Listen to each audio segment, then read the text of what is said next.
5,35,000 പേര് ഈ വരുന്ന ഡിഗ്രി പ്രിലിംസിന് അപ്ലൈ ചെയ്തിട്ടുണ്ട്. റഫ്ലി നമുക്കൊരു 5 ലക്ഷം എന്നെടുക്കാം. ഈ 5 ലക്ഷം പേരിൽ ഒരു 2 ലക്ഷം പേര് അവരെ വെറുതെ PSC ഒന്നും പ്രിപ്പയർ ചെയ്യാത്തവരായിരിക്കും.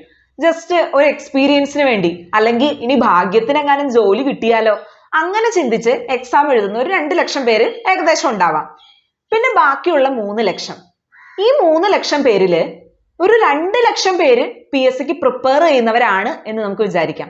അവരുടെ പ്രിപ്പറേഷന്റെ രീതി അല്ലെങ്കിൽ ആ ഒരു ഇന്റൻസിറ്റി പലതരത്തിലായിരിക്കും.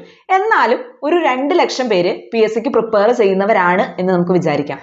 നിങ്ങളൊന്ന് ആലോചിച്ച് നോക്കിയേ, ഈ 2 ലക്ഷം പേർക്കും ജോലി കിട്ടുന്നുണ്ടോ? ഇല്ല. അപ്പോ ഇന്നത്തെ ഈ വീഡിയോയില് നമ്മൾ സംസാരിക്കാനായിട്ട് ആഗ്രഹിക്കുന്നത് എന്തുകൊണ്ടാണ് ഒത്തിരി പേര് PSCയിൽ തോറ്റുപോകുന്നത്. എപ്പോഴും നമുക്ക് ആഗ്രഹം എന്താണ്? വിജയികളുടെ അനുഭവം കേൾക്കാനാണ്, അല്ലെങ്കിൽ വിജയികളുടെ പഠനത്തിന്റെ സ്ട്രാറ്റജി കേൾക്കാനാണ്. പക്ഷെ നമ്മൾ മനസ്സിലാക്കേണ്ട ഒരു കാര്യം, വിജയികളുടെ പഠനത്തെ പറ്റി അറിയുന്നതിനേക്കാൾ കൂടുതൽ ഇമ്പോർട്ടന്റ് ആണ് തോറ്റുപോയവര് എന്തുകൊണ്ട് തോറ്റുപോയി എന്ന് നമ്മൾ മനസ്സിലാക്കേണ്ടത്. അത് മനസ്സിലാക്കുമ്പോഴാണ് ആ തെറ്റ് ഇന്ന് നമ്മൾ ചെയ്യുന്നുണ്ടെങ്കിൽ അത് നമുക്ക് തിരുത്തി മുന്നോട്ട് പോകാനായിട്ട് പറ്റുള്ളൂ. അപ്പോ ഇന്ത്യൻസ് അക്കാഡമി ഈ LDCയോടനുബന്ധിച്ച് ഒരു ബാച്ച് നടത്തിയ കാര്യം നിങ്ങളോട് പറഞ്ഞല്ലോ. 220 പേരാണ് അതിൽ എക്സാം എഴുതിയിരുന്നത്. 43 പേര് മാത്രമാണ് അതിൽ ക്വാളിഫൈഡ് ആയിട്ട് മെയിൻ ലിസ്റ്റിൽ ഉൾപ്പെട്ടു പോയത്. ബാക്കിയുള്ളവരെല്ലാം ജോലി കിട്ടാത്തവരാണ്. അപ്പോ നമുക്ക് അവരുമായിട്ടുള്ള ഒരു ബന്ധത്തിന്റെ അടിസ്ഥാനത്തിൽ അവര് എന്തുകൊണ്ടൊക്കെയാണ് അവര് തോറ്റു പോകാനുള്ള ഒരു കാരണം, അതിനെ പറ്റിയിട്ടാണ് ഇന്ന് നിങ്ങളോട് ഞാൻ സംസാരിക്കാനായിട്ട് പോകുന്നത്. 5 കാര്യങ്ങൾ ഇന്ന് ഞാൻ നിങ്ങളോട് പറയും. ഈ വീഡിയോ നിങ്ങൾ ഫുൾ ആയിട്ട് കാണാം. എന്നിട്ട് ഈ 5 കാര്യത്തിൽ ഏതെങ്കിലും ഒരു കാര്യമാണെങ്കിൽ പോലും അത് നിങ്ങൾ ഇപ്പോൾ കണ്ടിന്യൂസ് ആയിട്ട് ചെയ്യുന്നുണ്ടെങ്കിൽ നിങ്ങൾ ഡേഞ്ചർ സോണിലാണ് എന്നുള്ളൊരു കാര്യം നിങ്ങൾ മനസ്സിലാക്കുക.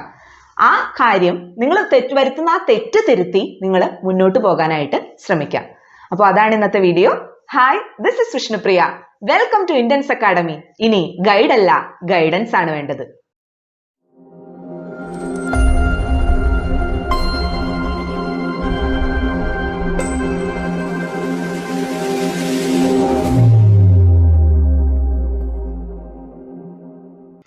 PSC പരീക്ഷയിൽ വിജയിക്കാൻ പറ്റാത്തവർ ചെയ്യുന്ന 5 കാര്യങ്ങളാണ് ഞാൻ ഇന്ന് നിങ്ങളോട് പറയാനായിട്ട് പോകുന്നത്. അപ്പോൾ ഈ 5 കാര്യങ്ങളിൽ ഏതെങ്കിലും ഒരു കാര്യം നിങ്ങൾ കണ്ടിന്യൂസ് ആയിട്ട് ചെയ്യുന്നുണ്ടെങ്കിൽ നിങ്ങൾ അത് ഉറപ്പായിട്ട് മാറ്റണം. ഇപ്പൊ ഈ പറയുന്ന കാര്യത്തിൽ ഏതെങ്കിലും നിങ്ങൾ വല്ലപ്പോഴും ഒക്കെ ചെയ്യുന്നതിൽ യാതൊരു പ്രശ്നവുമില്ല. നമ്മൾ മനുഷ്യരാണ്, നമ്മൾ എപ്പോഴും അതുപോലെയുള്ള കാര്യങ്ങൾ വല്ലപ്പോഴും ഒക്കെ ചെയ്യുക, അതിന് പ്രശ്നമില്ല. കണ്ടിന്യൂസ് ആയിട്ട് ചെയ്യുന്നുണ്ടോ എന്നുള്ളൊരു കാര്യമാണ് നിങ്ങൾ ചെക്ക് ചെയ്യേണ്ടത്. അപ്പൊ നമുക്ക് വീഡിയോയിലേക്ക് കടക്കാം. ആദ്യത്തെ കാര്യം എന്ന് പറയുന്നത് സൂഡോ സ്റ്റഡിയിങ് ആണ്. സൂഡോ സ്റ്റഡിയിങ് എന്താണ്? സൂഡോ സ്റ്റഡിയിങ് എന്ന് പറഞ്ഞാൽ അതായത് ഒട്ടും പ്രൊഡക്റ്റീവ് അല്ലാത്ത ഒരു പഠനം. ഒരു ഉദാഹരണം പറയുകയാണെങ്കിൽ, ഇപ്പൊ നമ്മൾ രാവിലെ പഠിക്കാനായിട്ട് ചെന്നിരിക്കുകയാണ്. രാവിലെ തന്നെ എല്ലാ കാര്യങ്ങളൊക്കെ കഴിഞ്ഞ് പഠിക്കാനായിട്ട് ചെന്നിരുന്നു. ഉച്ച വരെ പഠിച്ചു. പക്ഷെ എന്താ പഠിച്ചതെന്ന് ചോദിച്ചാൽ എന്തൊക്കെയോ പഠിച്ചു. ഒന്നും നമുക്ക് അങ്ങനെ ഒരു കൃത്യമായിട്ടൊന്നും പഠിച്ചതായിട്ട് തോന്നുന്നില്ല. നമ്മൾ പലപ്പോഴും പല സമയങ്ങളിലും നമുക്ക് അങ്ങനെ ഒരു ഫീലിംഗ് ഉണ്ടാവാറുണ്ട്. അതായത് ഞാൻ പഠിച്ചോന്ന് ചോദിച്ചാൽ പഠിച്ചു, പക്ഷെ ഞാൻ പഠിക്കുന്നില്ല എന്ന് ചോദിച്ചാൽ പഠിക്കുന്നില്ല. അങ്ങനെ ഒരു അവസ്ഥ. ഇതാണ് സൂഡോ സ്റ്റഡിയിങ് എന്നുള്ള ഒരു കാര്യം. ഇത് നമ്മൾ കണ്ടിന്യൂസ് ആയിട്ട് ഈ ഒരു രീതിയിലാണ് നമ്മൾ പഠിച്ചു പോകുന്നതെങ്കിൽ നമുക്ക് വിജയിക്കാനായിട്ട് കുറച്ച് ബുദ്ധിമുട്ടായിരിക്കും. അപ്പൊ നമ്മൾ നമ്മുടെ പഠനം എന്ത് ചെയ്യുക? പഠിക്കുന്ന സമയം അത് കുറച്ച് അരമണിക്കൂർ ആയിക്കോട്ടെ, പക്ഷെ ആ അരമണിക്കൂറും വളരെ നന്നായിട്ട് ഉപയോഗിക്കുക. അപ്പോ ഈ സൂഡോ സ്റ്റഡിയിങ് എങ്ങനെ നമുക്ക് ഒഴിവാക്കാം? അതിനൊരു വഴിയുണ്ട്. ഇപ്പൊ നമ്മൾ ഇങ്ങനെ പഠിച്ചുകൊണ്ടിരിക്കാന്ന് വിചാരിക്കാം. ഒരു കാര്യം നമ്മൾ പഠിച്ചുകൊണ്ടിരിക്കുകയാണ്. അപ്പൊ നിങ്ങൾക്ക് വേണമെങ്കിൽ പെട്ടെന്ന് ഒന്ന് സഡൻലി ഒരു സ്റ്റോപ്പ് കൊണ്ടുവരാം. ആ പഠനം പെട്ടെന്ന് നിർത്താം. എന്നിട്ട് നിങ്ങൾ ആലോചിക്കാം, ഞാൻ എന്താണ് ഇപ്പൊ പഠിച്ചുകൊണ്ടിരിക്കുന്നത്, ഞാൻ എന്താണ് ഇപ്പൊ വായിച്ചത്. ആ ഒരു കാര്യം നിങ്ങൾ ജസ്റ്റ് ഓർക്കാം.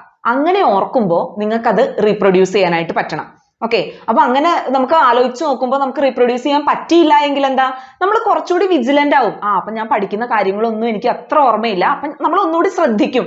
അതല്ല, നമ്മളൊരു ഫ്ലോയിൽ അങ്ങ് വായിച്ചു പോവാണെങ്കിൽ ഈ വായിക്കുന്ന കാര്യം നമ്മുടെ മനസ്സിൽ കയറുന്നുണ്ടോ എന്നുള്ളൊരു കാര്യം നമുക്ക് മനസ്സിലാവില്ല.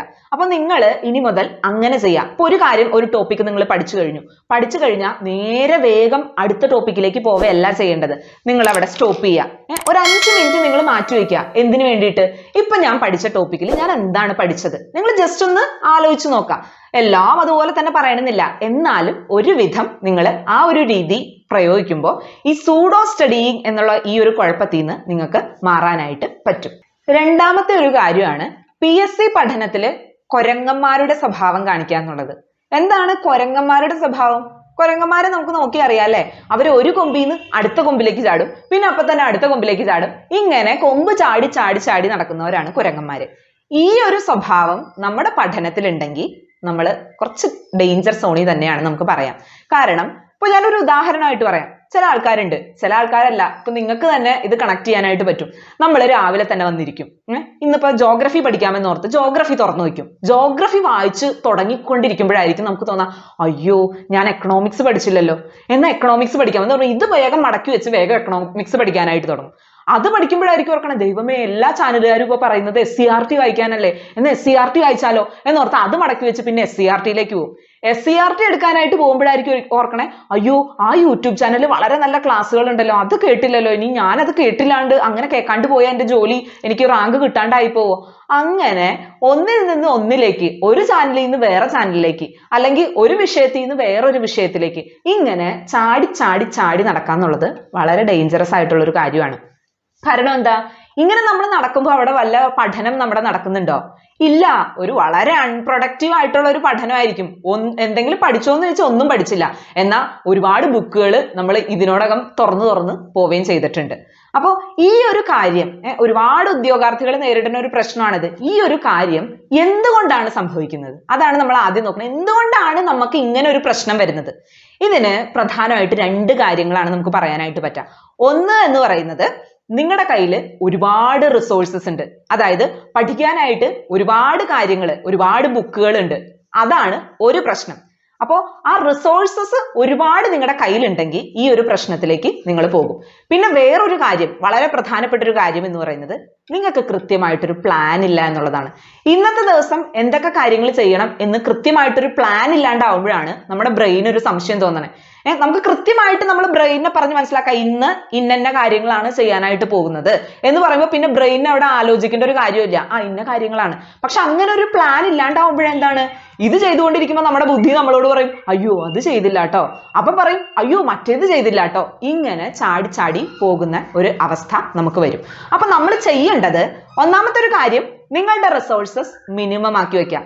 എന്തൊക്കെ കാര്യങ്ങൾ പഠിക്കണം, ഏതൊക്കെ ബുക്ക് നിങ്ങൾ നോക്കണം, അല്ലെങ്കിൽ ഏതൊക്കെ യൂട്യൂബ് ചാനൽ നിങ്ങൾ ഫോളോ ചെയ്യണം, ഇത്തരം കാര്യങ്ങളിൽ കൃത്യമായിട്ട് ഒരു ധാരണ നിങ്ങൾക്ക് വേണം.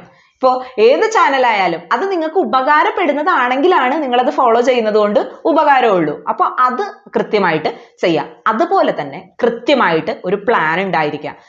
ഇന്നത്തെ ദിവസം എന്തൊക്കെ കാര്യങ്ങളാണ് ഞാൻ പഠിക്കാനായിട്ട് ഉദ്ദേശിക്കുന്നത്, ആ പ്ലാൻ നിങ്ങൾ ജസ്റ്റ് ഒന്ന് എഴുതി വെക്കുക. ചിലപ്പോൾ നമുക്കത് കംപ്ലീറ്റ് ചെയ്യാൻ പറ്റില്ല, കാര്യം നമ്മൾ മനുഷ്യരാണ്, അതുകൊണ്ട് ചിലപ്പോൾ നമുക്കത് പറ്റിയെന്നിരിക്കില്ല. എന്നിരുന്നാലും പ്ലാൻ ചെയ്യാന്നുള്ളത് നിങ്ങളെ വളരെയധികം സഹായിക്കും. അപ്പോൾ ഈ ഒരു കുഴപ്പം നിങ്ങൾക്കുണ്ടെങ്കിൽ ഞാൻ ഈ പറഞ്ഞ 2 കാര്യങ്ങൾ ഉപയോഗിച്ച് നിങ്ങളത് കറക്റ്റ് ചെയ്യാം. മൂന്നാമത്തെ ഒരു വളരെ പ്രധാനപ്പെട്ട ഒരു പ്രശ്നമാണ് റിവിഷൻ ഇല്ലായ്മ. ഇപ്പോൾ ഒരുപാട് ഉദ്യോഗാർത്ഥികൾ പഠിച്ചു തീർക്കാൻ, ആ സിലബസ് പഠിച്ചു തീർക്കാനുള്ള ആ ഒരു ആർത്തിയിൽ ഒഴിവാക്കി വിടുന്ന ഒരു കാര്യമാണ് റിവിഷൻ എന്ന് പറയുന്നത്. അവർ വിചാരിക്കുന്നത് എന്താണ്, റിവിഷൻ ചെയ്യുന്നത് എന്ന് പറയുന്നത് ശരിക്കും ഒരു സമയനഷ്ടമാണെന്നാണ്. ആ സമയം കൂടി നമുക്ക് പുതിയ കാര്യങ്ങൾ പഠിക്കുകയാണെങ്കിൽ അത്രയും അറിവ് നമുക്ക് കൂടുതൽ കിട്ടില്ലേ എന്ന് ഒരുപാട് പേര് ചിന്തിക്കുന്നതായിട്ട് കാണാം. ഇത് ശുദ്ധ മണ്ടത്തരമാണ്. അതാണ് നമ്മൾ ആദ്യം മനസ്സിലാക്കേണ്ട ഒരു കാര്യം. നമുക്കറിയാം, നമ്മൾ മനുഷ്യരാണ്. നമ്മൾ ഇന്ന് പഠിക്കുന്ന കാര്യം ചിലപ്പോൾ നമ്മൾ നാളത്തെ കഴിഞ്ഞൊക്കെ ചിലപ്പോൾ ഓർത്തിരിക്കും. പക്ഷെ കുറച്ച് കഴിയുമ്പോൾ എന്താണ്, നമ്മളത് മറന്നു പോവില്ലേ? അപ്പൊ അത് നമ്മൾ പഠിച്ച് ഉറപ്പിക്കുക തന്നെ വേണം. അതെന്താ കാരണം? എന്താ, ഇന്ന് നമ്മൾ പഠിക്കുന്ന കാര്യം നാളത്തേക്ക് വേണ്ടിയിട്ടാണോ, അല്ലെങ്കിൽ അടുത്ത മാസത്തേക്ക് വേണ്ടിയിട്ടാണോ, അല്ലെങ്കിൽ അതിന്റെ അടുത്ത മാസത്തേക്ക് വേണ്ടിയിട്ടാണോ? അല്ല, ഇന്ന് നമ്മൾ പഠിക്കുന്ന കാര്യം എന്ന് പറയുന്നത് മാസങ്ങൾ കഴിഞ്ഞു വരുന്ന പ്രിലിമിനറിക്കും അതും കഴിഞ്ഞ് പിന്നെ മാസങ്ങൾ കഴിഞ്ഞു വരുന്ന മെയിൻസിനും വേണ്ടിയിട്ടുള്ള കാര്യങ്ങളാണ്. അപ്പോൾ അത് നമ്മൾ അന്ന് വരെ ഓർത്തിരിക്കണമെങ്കിൽ ഇന്ന് നമ്മൾ നല്ലപോലെ റിവിഷൻ ചെയ്തേ പറ്റുള്ളൂ. റിവിഷൻ എന്ന് പറയുന്നതിൽ ഒരു ഉപേക്ഷ വരുത്തിയ നമ്മളുടെ PSC ജേർണി കുറച്ച് ബുദ്ധിമുട്ടിലേക്ക് പോകും എന്നുള്ളതിൽ യാതൊരു സംശയവുമില്ല. അപ്പൊ ഈ റിവിഷന്റെ കാര്യത്തിൽ നമുക്ക് ചെയ്യാൻ പറ്റുന്ന ഒരു കാര്യം, ഇപ്പൊ നിങ്ങളൊരു തുടക്കക്കാരനാണെന്ന് വിചാരിക്കുക, PSCയിൽ നിങ്ങളൊരു തുടക്കക്കാരനാണ്. അങ്ങനെയുള്ള ഒരു വ്യക്തിയാണെങ്കിൽ നിങ്ങൾക്ക് 2:1 എന്നുള്ള ഒരു റേഷ്യോയിൽ പഠനവും റിവിഷനും കൊണ്ടുപോകാം. അതായത് 2 ദിവസം പഠിക്കുന്നു, അതിന്റെ അടുത്ത ദിവസം റിവിഷൻ ചെയ്യുന്നു. തുടക്കക്കാരനാണെങ്കിൽ യാതൊരു പ്രശ്നവുമില്ല, നിങ്ങൾ അങ്ങനെ ചെയ്യാം. കാര്യം നിങ്ങൾ അങ്ങനെ ചെയ്യുമ്പോൾ എന്താണ്, നല്ല സ്ട്രോങ് ഫൗണ്ടേഷൻ നിങ്ങൾക്ക് ഉണ്ടായി വരാണ്. അതിൽ യാതൊരു ബുദ്ധിമുട്ടും വിചാരിക്കേണ്ട കാര്യമില്ല. ഇനി നിങ്ങൾ അത്യാവശ്യം പഠിച്ച് നല്ല ലെവലായിട്ടുള്ള ഒരാളാണെങ്കിൽ നിങ്ങൾക്ക് ചെയ്യാം, ഒരാഴ്ച മുഴുവൻ പഠിച്ചത് സൺഡേ നിങ്ങൾക്ക് റിവൈസ് ചെയ്യാം. ഇതില് ഏത് തരത്തിലുള്ള ആളാണ് അതനുസരിച്ച് നിങ്ങളുടെ റിവിഷൻ സ്ട്രാറ്റജി നിങ്ങൾക്ക് മാറ്റാം. പക്ഷെ റിവിഷൻ ഉണ്ടായിരിക്കുക എന്നുള്ളത് വളരെയധികം പ്രധാനപ്പെട്ട ഒരു കാര്യമാണ്. അടുത്ത വളരെ പ്രധാനപ്പെട്ട ഒരു മിസ്റ്റേക്ക് ആണ് കൺസിസ്റ്റൻസി ഇല്ലായ്മ. ഈ കൺസിസ്റ്റൻസി ഇല്ലായ്മ രണ്ട് തരത്തിൽ നമുക്ക് പറയാം. ഒന്ന് എന്ന് പറയുന്നത് PSC ക്ക് വേണ്ടി പ്രിപ്പയർ ചെയ്യുന്ന ആൾക്കാര് അവര് PSC ക്ക് പ്രിപ്പയർ ചെയ്യാനായിട്ട് തുടങ്ങി കഴിഞ്ഞിട്ട് എന്ത് ചെയ്യും, ഒരു 3 മാസം ഭയങ്കര പഠിത്തം അങ്ങ് പഠിക്കും, നല്ല ഇതിലങ്ങ് പഠിച്ചു പോകും. 4ാമത്തെ മാസം മുതൽ പിന്നെ അവര് ഒരു ഗ്യാപ്പ് അങ്ങ് എടുത്തു പോകും. പിന്നെ അവരെ കാണുന്നത് എപ്പോഴായിരിക്കും, എക്സാം അടുക്കാറാവുമ്പോ ഒരു മാസം മുമ്പൊക്കെ വന്നിട്ട് അയ്യോ മിസ്സേ ഞങ്ങള് ചെറിയൊരു ഗ്യാപ്പ് എടുത്തു പോയി, ഇനി പഠിച്ചാൽ എനിക്ക് കിട്ടുമോ എന്നൊക്കെ ചോദിച്ച് അവർ വരും. പിന്നെ ആ ഒരു മാസം അവർ ചത്ത് കിടന്ന് പഠിക്കും. പക്ഷെ അതിന്റെ റിസൾട്ട് എന്താ, അവർക്ക് പലപ്പോഴും നമ്മൾ കണ്ടേക്കണത് അങ്ങനെയാണ്, പലപ്പോഴും ജോലി കിട്ടാതെ പോകുന്നതായിട്ടാ. എന്നിട്ട് എക്സാം ഒക്കെ കഴിഞ്ഞ് റിസൾട്ട് ഒക്കെ വന്നു കഴിയുമ്പോൾ അവർ പറയും, ഷോ ഞാൻ അന്നേ ആ കണ്ടിന്യൂസ് ആയിട്ട് പഠിച്ചു പോയായിരുന്നെങ്കിൽ ഉറപ്പായിട്ടും എനിക്ക് ജോലി കിട്ടിയേനെ എന്ന് പറയും. നമ്മൾ വളരെയധികം ശ്രദ്ധിക്കണം. പ്രത്യേകിച്ച് തുടക്കക്കാരാണെങ്കിൽ ഇങ്ങനത്തെ ഒരു മിസ്റ്റേക്ക് നമ്മൾ വരുത്തരുത്. വരുത്തി കഴിഞ്ഞാൽ ജോലി കിട്ടാനുള്ള സാധ്യത വളരെ കുറവാണ്. ഇനി രണ്ടാമത്തെ ഒരു കൺസിസ്റ്റൻസിയുടെ പ്രശ്നം, അത് കണ്ടിന്യൂസ് ആയിട്ട് പഠിച്ചുകൊണ്ടിരിക്കുന്നവരിൽ വരുന്ന ഒരു കൺസിസ്റ്റൻസിയുടെ പ്രശ്നമാണ്. അതെന്താണ് നമുക്ക് നോക്കാം. അത് പലർക്കും വരുന്ന ഒരു പ്രശ്നമാണ്, നന്നായിട്ട് പഠിക്കുന്നവർക്കും എല്ലാവർക്കും വരുന്ന ഒരു തരം പ്രശ്നമാണ്. അതെന്താന്ന് വെച്ചാൽ ഇപ്പൊ 2 ദിവസം, ഇപ്പൊ ഇന്നും നാളെ ഭയങ്കര നന്നായിട്ട് പഠിക്കും, നമുക്ക് വളരെ ആത്മസംതൃപ്തി ആയിരിക്കും, ഓ ഞാൻ നന്നായിട്ട് പഠിച്ചല്ലോ, ഈ 2 ദിവസം അടിപൊളിയായിട്ട് പഠിച്ചു. പക്ഷെ 3ാമത്തെ ദിവസം ആവുമ്പോൾ എന്ത് പറ്റും, പഠിക്കില്ല. എന്താ കാരണം എന്ന് വെച്ചാൽ അറിഞ്ഞൂടാ, 3ാമത്തെ ദിവസം എനിക്ക് നന്നായിട്ട് പഠിക്കാനായിട്ട് പറ്റിയില്ല. അങ്ങനത്തെ ഒരു പ്രശ്നം പലപ്പോഴും കണ്ടിട്ടുണ്ട്. അപ്പൊ അത് നമുക്ക് എങ്ങനെ തരണം ചെയ്യാം? ഒന്നാമത്തെ ഒരു കാര്യം നമ്മൾ മനസ്സിലാക്കേണ്ടത് എന്ന് പറയുന്നത്, ഇത് മനുഷ്യ സഹജമായിട്ടുള്ള ഒരു കാര്യമാണ്. ഇങ്ങനെ പഠിക്കാണ്ടിരിക്കല് ഒരുപാട് നാളത്തേക്ക് നീണ്ടു പോകുമ്പോഴാണ് അത് ഭയങ്കര പ്രശ്നമായിട്ട് മാറുന്നത്. ഒരു ദിവസമൊക്കെ ഇതുപോലെ പഠിക്കാണ്ടൊക്കെ ഇരുന്നു, അല്ലെങ്കിൽ എന്തെങ്കിലും കാരണം കൊണ്ട് ഒരാഴ്ച നമ്മളുടേതല്ലാത്ത എന്തെങ്കിലും ഒരു കാരണം കൊണ്ട് ഒരാഴ്ച പഠിക്കാണ്ടായി കഴിയുമ്പോൾ നമ്മൾ അത് ഓർത്ത് ഭയങ്കര വിഷമിക്കുകയല്ല ചെയ്യേണ്ടത്. ഇത് മനുഷ്യ സഹജമായിട്ടുള്ള കാര്യമാണെന്ന് മനസ്സിലാക്കാം. ഇത് പഠിക്കുന്ന എല്ലാവരും നേരിടുന്ന ഒരു പ്രശ്നമാണെന്ന് മനസ്സിലാക്കാം. അത് അംഗീകരിച്ചിട്ട് പിന്നെയും പഠനം തുടങ്ങുക എന്നുള്ളതാണ് നമുക്ക് പലപ്പോഴും ആ ഒരു മാർഗം ഉപയോഗിക്കുകയാണെങ്കിൽ നമുക്ക് കുറച്ച് ഗുണമായിട്ട് തോന്നുന്നുണ്ട്. പിന്നെ വേറൊരു കാര്യം നമുക്ക് ചെയ്യാൻ പറ്റുന്നത്, ഇപ്പൊ പഠിക്കാൻ നമ്മൾ വന്നിരുന്നു, എന്ത് ചെയ്തിട്ട് അങ്ങ് ഒരു ഇഷ്ടം തോന്നുന്നില്ല, പഠിക്കാൻ തോന്നുന്നില്ല. അങ്ങനെ വരുമ്പോൾ നമുക്ക് ചെയ്യാൻ പറ്റുന്ന വളരെ എഫക്റ്റീവ് ആയിട്ടുള്ള ഒരു കാര്യമുണ്ട്, ഒരു എക്സാം എടുത്തങ്ങ് ചെയ്യാം. അത് PSC യുടെ പഴയ വല്ല എക്സാമോ, ഇപ്പൊ അടുത്ത് നടന്ന ഏതെങ്കിലും ഒരു എക്സാമോ, അല്ലെങ്കിൽ ഏതെങ്കിലും ഒരു മോഡൽ ക്വസ്റ്റ്യൻ പേപ്പറോ അതെടുത്ത് ചെയ്യാം. അത് ചെയ്യുമ്പോൾ ഉള്ള ഗുണം എന്താന്ന് വെച്ചാൽ നമ്മുടെ ബ്രെയിൻ അങ്ങ് ഉണരും, നമ്മൾ ഒന്നുകൂടി വിജിലന്റ് ആവും. നമുക്ക് ഇപ്പൊ എക്സാം ചെയ്യുമ്പോൾ ഒന്നില്ലെങ്കിൽ നമുക്ക് മനസ്സിലാവും ഈ പറയുന്ന കാര്യങ്ങൾ പലതും എനിക്ക് ഓർമ്മയില്ല, അല്ലെങ്കിൽ വേറൊരു കാര്യം മനസ്സിലാവും, അയ്യോ എനിക്ക് കുറെ കാര്യങ്ങളൊന്നും ഞാൻ പഠിച്ചിട്ടില്ല, ഇങ്ങനെ ഒരു കാര്യം നമുക്ക് മനസ്സിലാവും. അപ്പൊ എന്താണ്, നമ്മൾ കുറച്ചുകൂടി പഠനത്തിലേക്ക് വരാനുള്ള ഒരു ചാൻസ് നമ്മളായിട്ട് തന്നെ തുറന്നു കൊടുക്കാണ്. അപ്പോ അങ്ങനെ ഈ പറഞ്ഞ രണ്ട് രീതിയും നിങ്ങളൊന്ന് പരീക്ഷിച്ച് നോക്കാം. ഏറ്റവും എപ്പോഴും മനസ്സിലുണ്ടാവുക ഇത് വളരെ കോമൺ ആയിട്ടുള്ള കാര്യമാണ്. പക്ഷെ ശ്രദ്ധിക്കേണ്ടത്, ഈ പറഞ്ഞ തെറ്റ് നിങ്ങൾ കുറച്ച് നാളത്തേക്ക് നീണ്ടുപോയി കഴിഞ്ഞാൽ, ആ ഒരു തെറ്റ് കുറച്ച് നാളം കണ്ടിന്യൂസ് ആയിട്ട് ചെയ്തു കഴിഞ്ഞാൽ അത് കുറച്ച് ബുദ്ധിമുട്ടുള്ള കാര്യമാണ്. അത് നമ്മൾ ഒഴിവാക്കാം. അപ്പൊ അങ്ങനത്തെ പ്രശ്നമൊക്കെ വരുമ്പോൾ പെട്ടെന്ന് തന്നെ അതിന്റെ പരിഹാരം ചെയ്ത് പെട്ടെന്ന് പഠനത്തിലേക്ക് തിരിച്ചു പോകാം. 5ാമത്തെ വളരെ പ്രധാനപ്പെട്ട ഒരു കാര്യമാണ്, നമ്മൾ ചെയ്യുന്ന ഒരു മിസ്റ്റേക്ക് ആണ് തെറ്റ് തിരുത്തുന്നില്ല എന്നുള്ളൊരു കാര്യം. നമ്മൾ എപ്പോഴും പറയുന്നുണ്ട് എക്സാം ചെയ്യണം, എക്സാം ചെയ്ത് പഠിക്കണം എന്നുള്ളൊരു കാര്യം പറയുന്നുണ്ട്. എപ്പോഴാണ് എക്സാം ചെയ്തത് കൊണ്ട് നമുക്കൊരു ഗുണം ഉണ്ടാവുന്നത്? ആ എക്സാം ചെയ്യുമ്പോൾ അതിൽ നമ്മൾ വരുത്തുന്ന തെറ്റ് തിരുത്തുമ്പോൾ മാത്രമാണ് എക്സാം ചെയ്യുന്നതുകൊണ്ട് ഒരു ഗുണം ഉണ്ടാവുന്നത്. ഒരുപാട് പേരെ നമ്മൾ കണ്ടിട്ടുണ്ട്, എക്സാമുകൾ ഇങ്ങനെ ചെയ്തു പോകും, പക്ഷെ അതിൽ വരുത്തുന്ന തെറ്റുകൾ തിരുത്തുന്നില്ല എന്നുള്ളത്. ഒരു ഉദാഹരണം പറയുകയാണെങ്കിൽ, ഇപ്പൊ നമ്മൾ ഒരു മോഡൽ എക്സാം ചെയ്തുകൊണ്ടിരിക്കുകയാണ്. അപ്പൊ നമ്മൾ അത്യാവശ്യം മാത്സ് ഒക്കെ അറിയാവുന്ന ആളാണ്. അപ്പൊ നമ്മൾ മാത്സിന്റെ സെക്ഷനിലേക്ക് എത്തിക്കഴിയുമ്പോൾ ഇപ്പൊ എക്സാമ്പിൾ ആയിട്ട് പ്രോഫിറ്റ് ആൻഡ് ലോസിൽ നിന്ന് ഒരു ടൈപ്പ് ചോദ്യം വന്നു. ആ ടൈപ്പ് ചോദ്യം നമുക്ക് അറിയില്ല, അല്ലെങ്കിൽ ആ മാത്സ് നമുക്ക് ഇപ്പൊ അത്ര നന്നായിട്ട് ആ മാത്സിലെ ചോദ്യങ്ങൾ ചെയ്യാനായിട്ട് പറ്റിയില്ല. ഇങ്ങനെ വരുമ്പോ നമുക്ക് മനസ്സിലാകും, എക്സാം കഴിയുമ്പോൾ നമുക്ക് മനസ്സിലാവും മാത്സിൽ എത്ര പോരാ, കുറച്ചുകൂടി ഒരു ഇത് വേണം എന്നുള്ളൊരു കാര്യം നമുക്ക് മനസ്സിലാവും. പക്ഷെ അത് നമ്മൾ തിരുത്തുന്നില്ലെങ്കിലോ, അതൊരു വലിയ തെറ്റാണ്. നമ്മൾ എക്സാം ചെയ്യുമ്പോൾ അതിൽ നമ്മൾ വരുത്തുന്ന തെറ്റുകൾ, ഏതെങ്കിലും മേഖലയിൽ നമ്മൾ വീക്കാണെന്ന് നമ്മൾ മനസ്സിലായി കഴിഞ്ഞാൽ അത് തിരുത്താനായിട്ടുള്ള ഒരു മനസ്സുണ്ടാവാം. ഇന്നിപ്പോ നമ്മളൊരു എക്സാം ചെയ്തു, അതിലൊരു ചോദ്യം തെറ്റി, അത് നമ്മൾ കൃത്യമായിട്ട് തിരുത്തിയില്ല. വേറൊരു എക്സാമിൽ അതേ ചോദ്യം വന്നു, അതേ ചോദ്യം പിന്നെയും തെറ്റി. പിന്നെ ആ എക്സാം എഴുതിയതുകൊണ്ട് വല്ല ഉപകാരം ഉണ്ടോ? ഇല്ല. അപ്പോ ആ തിരുത്താനായിട്ടുള്ള ഒരു മനസ്സ് കാണിക്കുക എന്നുള്ളത് വളരെയധികം പ്രധാനപ്പെട്ട ഒരു കാര്യമാണ്. പിന്നെ ഇതിന്റെ ഒപ്പം തന്നെ പറയേണ്ട വേറൊരു കാര്യം കൂടി ഉണ്ട്. എല്ലാവരുടെയും പഠനത്തിലെ ഒരു വില്ലനായിട്ട് മാറിക്കൊണ്ടിരിക്കുന്ന ഒരാളുണ്ട്, നമ്മുടെ മൊബൈൽ ഫോൺ. അപ്പോ ഇന്നത്തെ ഈ ഒരു സമയത്ത് ഫോണിനെ ഒഴിവാക്കിയിട്ട് ഒരു പഠനം എന്ന് പറയുന്നത് നമുക്ക് ഇനി അങ്ങോട്ട് സാധ്യമല്ല. കാരണം നമുക്ക് എന്ത് സംശയം ഉണ്ടാവുമ്പോഴും നമ്മൾ ആദ്യം ആരുടെ അടുത്തേക്ക് ഓടണത്? ഗൂഗിളിന്റെ അടുത്തേക്കല്ലേ. അപ്പൊ ആ ഗൂഗിളിനെ ഒഴിവാക്കിയിട്ട് നമുക്കൊരു പഠനം എന്ന് പറയുന്നത് ഇനി അങ്ങോട്ട് ശരിക്കും പറഞ്ഞാൽ സാധ്യമേ അല്ല. അപ്പോ നമ്മൾ എന്ത് ചെയ്യണം? നമ്മൾ അതിനെ ബോധപൂർവം കുറച്ചൊരു ഒരു ഇതോടെ ഉപയോഗിക്കാനായിട്ട് ഒരു മനസ്സ് നമ്മൾ കാണണം. ഇപ്പൊ നമ്മൾ PSC ക്കൊക്കെ പഠിക്കുന്നവരെ ഏറ്റവും കൂടുതൽ ഉപയോഗിക്കുന്ന ഒരു സോഷ്യൽ മീഡിയ പ്ലാറ്റ്ഫോമാണ് യൂട്യൂബ് എന്ന് പറയുന്നത്. യൂട്യൂബുകാരാണെങ്കിൽ ഇപ്പൊ പുതിയ ഷോർട്സ് കൂടി കൊണ്ടുവന്നേക്കാം. അപ്പൊ ഷോർട്സ് ഒക്കെ കാണുമ്പോൾ ഉള്ള പ്രശ്നം എന്താ? ഒരു ഷോർട്സ് കാണാം, ഒരു 60 സെക്കൻഡിന്റെ 1 മിനിറ്റിന്റെ കാര്യമല്ലേ ഉള്ളൂ എന്ന് പറഞ്ഞ് ജസ്റ്റ് ഒരു ഷോർട്സ് കാണും. പിന്നെ നമുക്ക് ഈസിയാണ്, ജസ്റ്റ് അങ്ങ് സ്ക്രോൾ ചെയ്ത് വിട്ടാൽ മതി.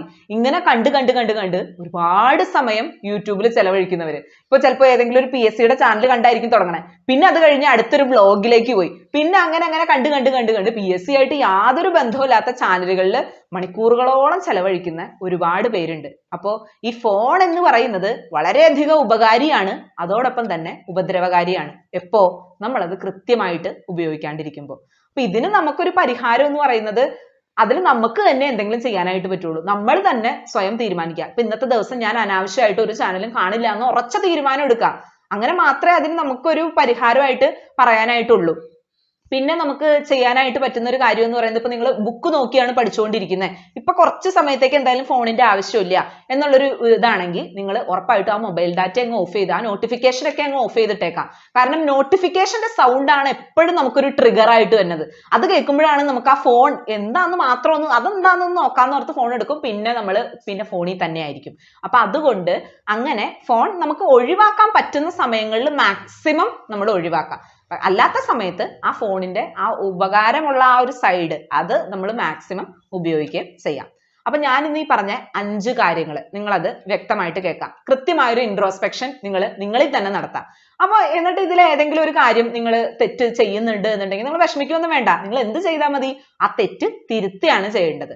അപ്പോൾ ഈ ഒരു വീഡിയോ നിങ്ങൾക്ക് ഇഷ്ടമായെന്ന് വിചാരിക്കുകയാണ്. നിങ്ങൾക്ക് ഈ വീഡിയോ ഇഷ്ടമായെങ്കിൽ ഞങ്ങളുടെ ഇന്റൻസ് അക്കാഡമി എന്നുള്ള ഈ ഒരു ചാനൽ നിങ്ങൾ ലൈക്ക് ചെയ്യുക, ഷെയർ ചെയ്യുക, സബ്സ്ക്രൈബ് ചെയ്യുക.